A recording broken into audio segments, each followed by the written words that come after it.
Hello guys, what's up, what's up? Welcome guys to another food trip in the mall. So nandito nga kami ngayon sa One Ayala Mall. Pero dumaan nga lang talaga kami kasi nga nagaya nga si Mrs. kumain sa favorite niyang Japanese restaurant. Pero ang sabi ko, dapat libre mo. So sabi niya, wag ka na umuwi ng bahay. Nandito nga kami ngayon sa Murugami Udon at grabe lagi talagang jam pack dito. Papasok ka nga ang gutom dito at lalabas kang busog na busog. So grabe, it's my first time here. So tara, tingnan natin. And here are their menu. Grabe guys, sobrang sulit yan mga yan. Regular pa lang pero sobrang busog na busog ka na. So madaming tao nga nung time na pumunta kami dito at sobrang jam pack nga kasi nga peak hours. It's around 6 to 7 p.m. nga nung pumunta kami dito. And guys, kailangan nga may food ka na bago ka makaupo or kailangan naka-order ka na. Hindi nila inaalaw yung upo ka na wala ka pang any order dito. Very super casual lang yung service na ino-offer nila. You can choose your food from the counter and take your tray to the table.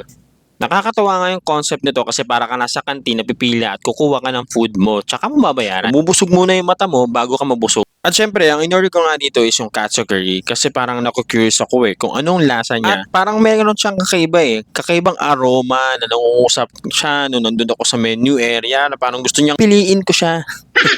Syempre, si Mrs. Umorder naman ang favorite niya. Walang kasama-samang teriyaki chicken. Tapos guys, nakakatawa nga dito kasi yung cracklings ng tempura, unlimited siya. So pwede kang kumuha, mag-refill at gumawa ng mga sarili mong sauce na aayon dun sa cracklings. Udon pa nga lang, nabusog na ako. Ang sarap din kasi nung ginawang sauce ng misis ko . So habang tinitira ko nga yung cracklings dito, parang nararamdaman ko na bumibigat na yung tiyan ko kasi nabubusog na pala ako. So eto na nga, dumating na yung order ni misis no. Ito yung chicken teriyaki na ino-offer nila. Sobrang solid nito guys kasi yung rice na ginamit nila is palang Japanese rice na talaga na mabigat talaga sa tiyan. At so parang tender pa ng chicken. Siyempre, sinamahan pa ng soft-boiled egg. At dito nga, minekos-mekos na natin yung katsu curry natin. No? So, nilagyan natin ng katsu doon. Tapos, tayo po first bite. Boom! Naramdaman natin doon yung spiciness level niya. So, medium level of spiciness nga lang yung anghang niya. Very rich yung lasa at punong-puno ng spices. Tapos, sinamahan pa ng super crunchy na katsu doon. So, wrap sa baby talaga. Siyempre, hindi mo mawala yung katsu sauce kasi yun talaga yung pares ng katsu doon natin . Very satisfying talaga yung meal nila dito. Talagang mabubusog ka. Siguro next time, try ko naman yung kanilang pinagmamalaking doon which is yung talaga yung specialty nila. Hindi ko lang talaga trip kumain ng udon ng time na yan kasi parang hindi siya gusto ng palate ko na kumain ng mga sabaw-sabaw. Oops, siyempre, dapat matikman ko din yung chicken teriyaki nila.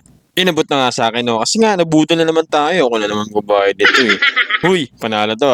Very tasty, malambot ang chicken na ginamit. Parang nakababad doon na medyo matagal, siguro mga 6 hours onwards pa. At masarap yung sauce, parang imbis na uwi akong luwa nito, uwi ako na. Sinamahan ko pa yun ng soft boiled egg.